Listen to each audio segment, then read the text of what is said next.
দেখো গাইস, আমরা এখন ময়দা মাখার পরে তারপরে রুটির মতন বেলে নেব। বেলে নেওয়ার পরে তারপরে আমরা এটা চাকু দিয়ে ছোট ছোট করে পিস পিস করে কেটে নেব। সেটা তোমরা যেভাবেই কাটতে পারো, আমি তো এইভাবেই কেটে নিচ্ছি।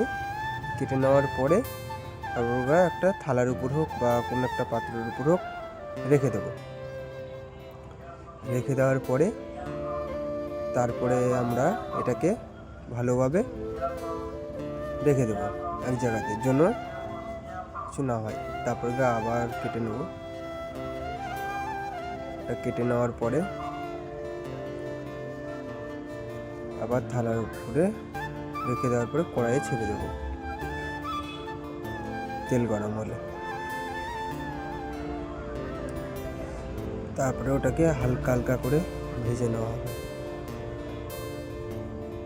তেল এখনও তাতেনি, হালকা তেলেও ছাড়া যেতে পারে। হালকা তেলে ছাড়লে ওটা ভালো হয়।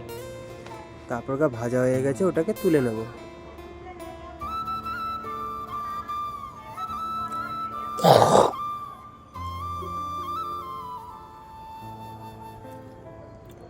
সব কিছু তুলে নেব, আর অল্প একটু আছে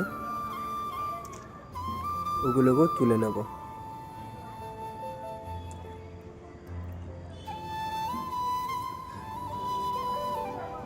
তারপর রস বানানোর জন্য হালকা করে একটু জল দিয়ে দেবো। জল দেওয়ার পরে চিনি দিয়ে দেবো। চিনি দেওয়া হয়ে গেলে, চিনিটা দেওয়া হয়ে গেছে, চিনিটা দেওয়া হয়ে গেলে ভালো করে ওটাকে ঘেঁটে নেব।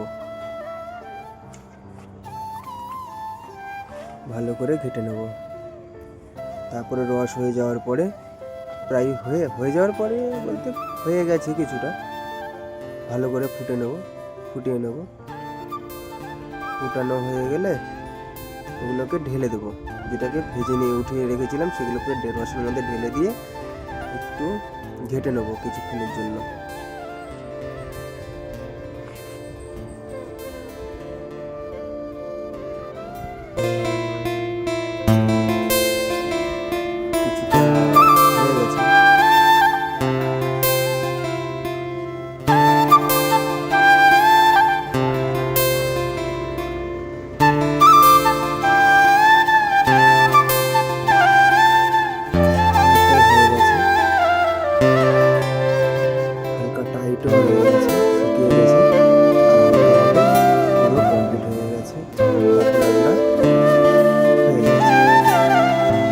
কমপ্লিট।